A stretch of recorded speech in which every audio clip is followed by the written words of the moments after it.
Assalamualaikum. Hi everyone. Today I will explain the essential elements of Tawarruq. As illustrated in the previous video, there are three sales and purchase where the commodity changes hand. Number 1, between commodity broker from the market and the bank. Number 2, between bank and the customer.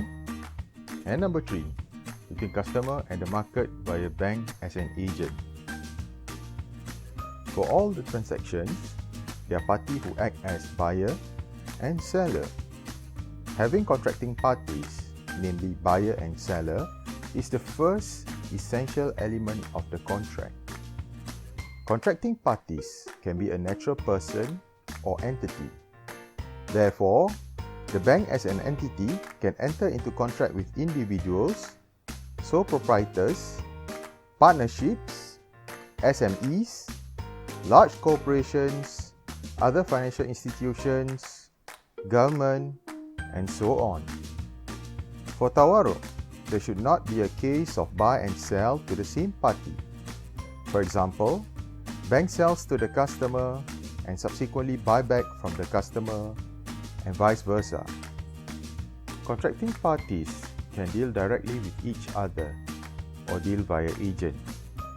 This will ease the burden of the customer to find buyer of the commodity or to handle the nitty-gritty of the process of selling the commodity to the market.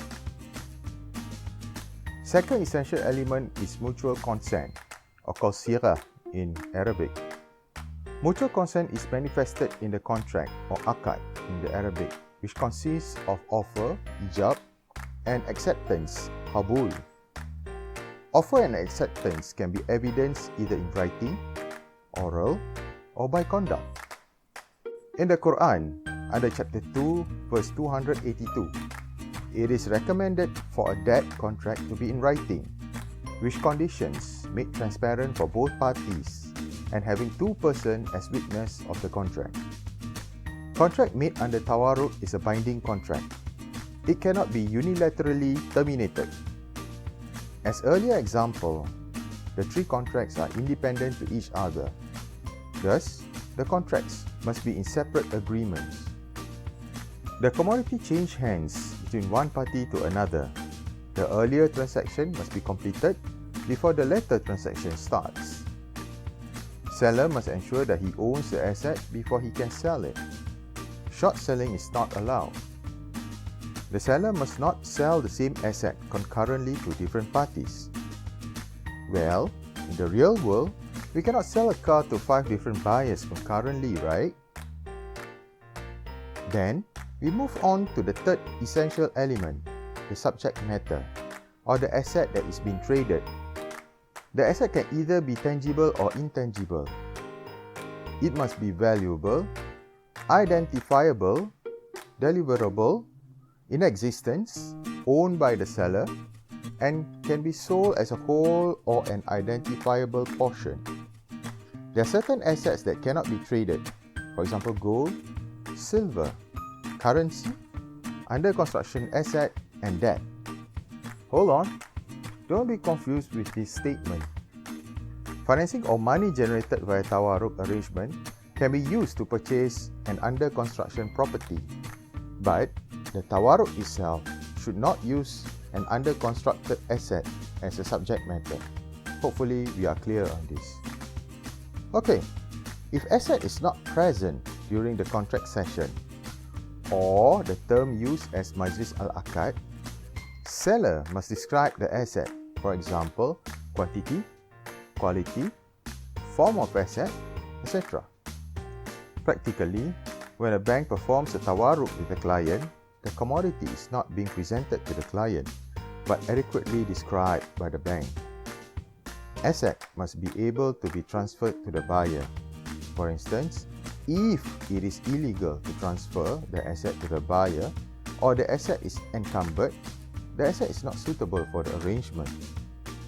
Although it is arranged for the asset to be disposed to the market, the buyer can opt for delivery of the asset.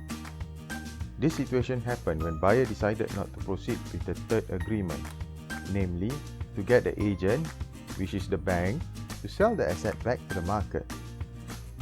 seller or agent, which is the bank in this case, cannot restrict buyer from taking possession of the asset, or compel buyer to sell back the asset, or request buyer to promise to sell back the asset. Asset risk lies with the owner. Depending on the stage of the transaction, ownership risk is with the seller until purchaser take possession. Although ownership may be within minutes or hours, and asset risk is very remote, owner must understand their respective responsibilities. Should the buyer decide to take delivery of the asset instead of reselling it and there is any defect to the asset, buyer would entitle either to terminate or vary the contract, such as reduce payment due to the defect or continue as is. Now, the final element is the consideration or price. Price must be mutually agreed between seller and buyer. In this arrangement, there are murabaha and musawamah transactions. For murabaha, namely transaction between the bank and the customer, there is a need to disclose cost and profit.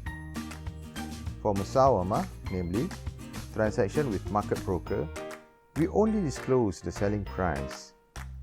Payment term can be in cash or installment as mutually agreed.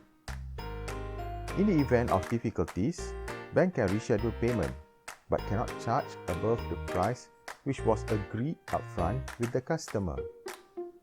If there is a need to charge higher, the bank can restructure the debt by entering into a new contract to pay the old debt and affect the new terms.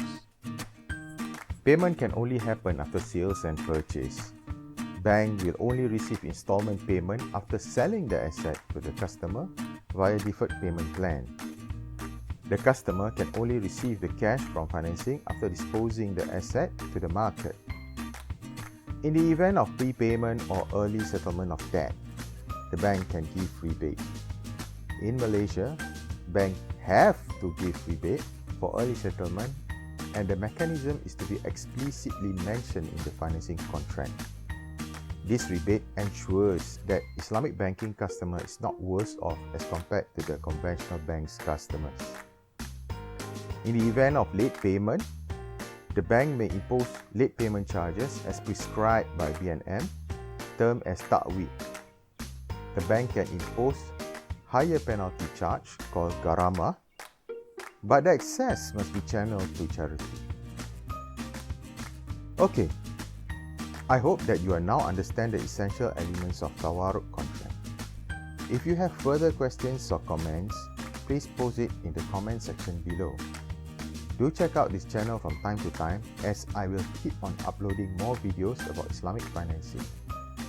Thank you for watching. Bye.